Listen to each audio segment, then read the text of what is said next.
हमारे साथ में जुड़ चुके हैं IBS 24 के editor in chief Ravikant Mittal sir. Ravi sir, आज की बिग पिक्चर में वाकई ऐसी एक तस्वीर है जो सालों साल याद रखी जाएगी। नेता विपक्ष के तौर पर 18वीं लोकसभा में राहुल गांधी की स्पीच, सदन में उनका वो पहला भाषण हर कोई याद रखेगा। वो बोले, जमकर बोले, बेधड़क बोले, ऐसा बोले कि पीएम को, राजनाथ जी को, शाह साहब को, सबको बीच में उठकर उन्हें जवाब देना पड़ा। कैसे देखते हैं आप राहुल गांधी जी की स्पीच का ये बिग पिक्चर, इसके मायने को?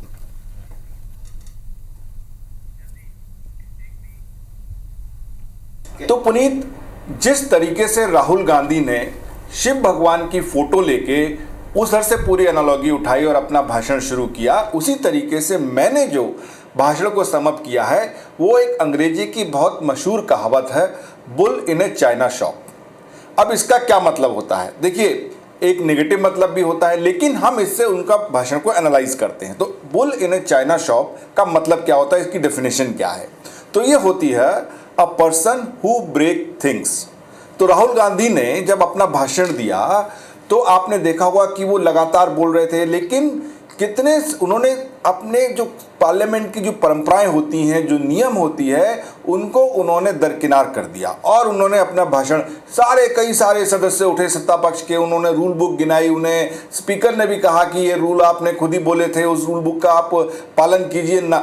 लेकिन उन्होंने कहा कि आज तो मैं अपनी बात बोलूंगा, मैं पहली बार नेता प्रतिपक्ष बना हूं और अपनी बात मैं कह के रहूंगा। तो उन्होंने कोई नियम और पालन नहीं किए जो कि ट्रेडिशन, परंपरा संसद के होते हैं। हु ऑफन मेक मिस्टेक, तो किस तरह की मिस्टेक उनने की? अब देखिए, अभी तक वो बैक बेंचर हैं या बैक कहें दूसरी या तीसरी बेंच पर रह के बोलते रहे हैं, लेकिन अब उनकी जो जगह है वो एक नेता प्रतिपक्ष की जगह फ्रंट में है। तो हमने देखा है, देखिए मैं 30 साल से लगभग संसद को देख रहा हूँ, संसद मैंने कवर भी की है, संसद के अंदर मैंने ये प्रोसीडिंग्स देखी है कि किस तरीके से होती हैं। और एक हमारी जो संसद है, लोकतंत्र का एक सबसे बड़ा जो इसको मंदिर कहते हैं संसद है, उसके कुछ नियम हैं। जैसे कि हम लोग कभी मंदिर वगैरह में भी जाते हैं या कहीं भी हम जाते हैं तो हमें एक नियम उसके फॉलो करने पड़ते हैं, ट्रेडिशन होते हैं। लेकिन उन्होंने बिल्कुल मेक मिस्टेक, मतलब वो स्पीकर की तरफ देख के पूरा पीठ करके उनकी तरफ बात कर रहे थे, वो सदस्यों को सीधी बात कर रहे थे, जिसको कि जो बाकी नेता थे जो सत्ता पक्षी, उन्होंने टोका भी, लेकिन वो अंत तक इस बात को नहीं माने। सबसे जो इसकी आखिरी लाइन है डेफिनेशन की, cause damage in situation that requires thinking, careful thinking और बिहेवियर। अब आप देखिए कि जो संसद है वो क्या कहते हैं, जैसे मैं अभी बोलते जा रहा हूँ कि परंपरा से चलती है कि आप जो बोल रहे हैं आप अपनी बात भी रखें, जिस लोगों के बारे में बात कर रहे हैं उनकी भी आप मर्यादा में रहें, उनके बारे में मर्यादा में रह के बात करें।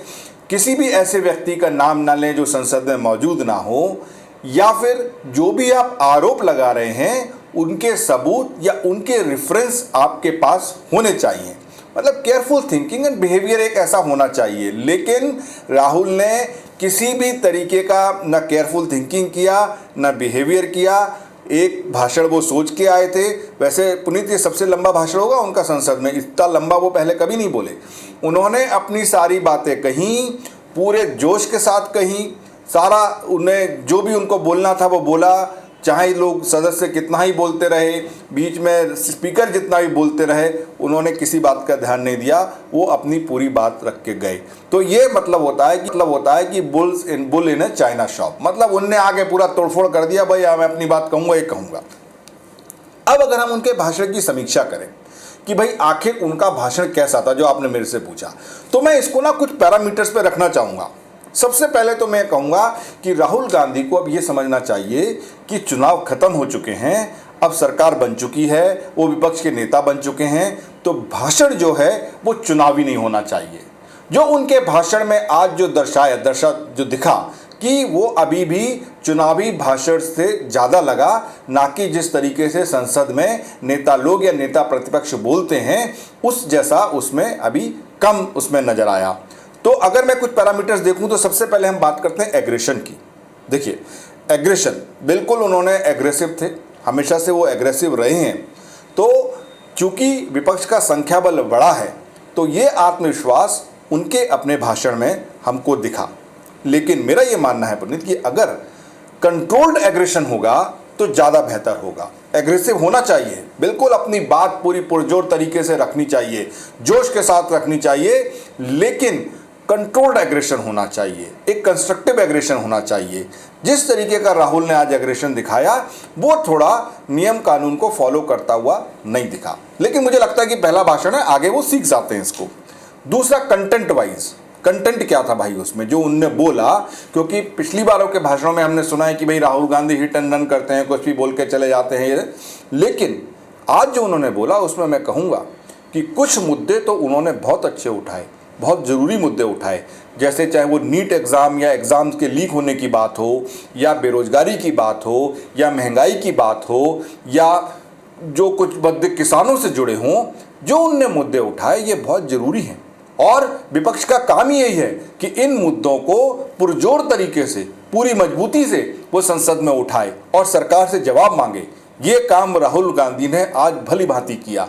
लेकिन कुछ मुद्दे उन्होंने बेवजह उठाए जिनका कोई मतलब नहीं था, जिनको यहाँ पर बोलने की कोई ज़रूरत नहीं थी, कुछ लोगों के ऊपर पर्सनल अटैक करने की उनको ज़रूरत नहीं थी। तो ये जो बातें हैं उसमें रही। लेकिन ये बात सही है पुनीत कि वो ना बीजेपी को चिढ़ाने में सफल हो गए। देखिए, उनकी बातों से हमने देखा कि खुद प्रधानमंत्री और उनके 5-5 और मंत्रियों को उठना पड़ा, बीच में इंटरवीन करना पड़ा, जो वो बोल रहे थे उसका तुरंत वहीं पे जवाब देना पड़ा या फैक्ट चेक करना पड़ा। तो ये बात जरूर है कि वो अपने इस मकसद में कामयाब रहे कि अगर वो ये सोच के आए होते कि आज मैं सरकार को परेशान कर दूंगा, तो परेशान करने में वो सक्सेसफुल रहे, चाहे उनका तरीका कैसा ही रहा हो। तीसरा, सत्यता, कि उनने जो बात बोली उसमें कितनी सत्यता थी उनकी बातों में। अब देखो पुनीत, क्या है कि जो पार्लियामेंट है उसमें जब भी कोई आप बयान देते हैं तो आपको उसके सबूत या फिर कोई रेफरेंस आपको पेश करना पड़ता है, और इस बात का हल्ला भी हो रहा है। अमित शाह ने भी बोला कि भाई ये जो कहा है इनको अपना सत्यापन करें। उसके बाद प्रेस कॉन्फ्रेंस भी की। खबर हमारे पास ये कि अमित शाह बाद में स्पीकर से भी मिले। तो कई मुद्दे थे, जैसे अग्निवीर का मामला हो या किसान के आय का मामला हो, किसानों को पैसे कितने मिलते हैं नहीं मिलते हैं उसकी बात हो, ये कई ऐसे मुद्दे थे जिनके ऊपर रक्षा मंत्रालय की बात हो, अग्निवीर के जो उन्होंने बात कही, तो इस पर राहुल गांधी को स्पीकर कह सकते हैं कि भाई आप अपनी बात को स्थापित करिए, नहीं तो क्या होगा कि वो चीज़ एक्सपेंज हो जाएंगी, जो पार्लियामेंट की प्रोसीडिंग है उसमें से वो बात हटा दी जाएगी। लेकिन पुनीत, होना जाना इससे कुछ नहीं है। राहुल को जो बोलना था वो बोल गए, जो उनको इफेक्ट क्रिएट करना था वो उनने कर दिया। तो ये बिल्कुल सच है कि मैं इसको अगर ये कहूँ कि आज पूरे संसद को वो हिलाने में कामयाब रहे तो कोई अतिशयोक्ति नहीं होगी। उनने अपनी बातों से पूरी विपक्ष में जोश भरा, बीजेपी को परेशान किया, उनके मंत्रियों को, यहाँ तक कि प्रधानमंत्री को उठकर बार बार इंटरवीन करना पड़ा उनकी, कि भले ही उनने ये कहा हो कि ये गलत बोल रहे हों, और अमित शाह जैसे नेता को संरक्षण मानना पड़ा स्पीकर से। तो ये जो सब बातें हुई, तो इसलिए ये एक अच्छा ऑप्टिक वो क्रिएट करने में खड़े हो गए। लेकिन बात यही खत्म नहीं है ना, अब तो ये तो शुरुआत है। अभी तो बीजेपी के पास भी अपने दिग्गज नेता हैं, उनको भी बोलने का मौका मिलेगा। तो अब ये देखना होगा कि वो राहुल गांधी के इस भाषण की क्या काट लेकर आते हैं। ये देखने लायक बात होगी, क्योंकि कल प्रधानमंत्री को बोलना है, दूसरे नेताओं को बोलना है, तो देखते हैं कि वो क्या काट लेकर आते हैं। लेकिन आज राहुल गांधी ने अपने भाषण से प्रभाव तो छोड़ा।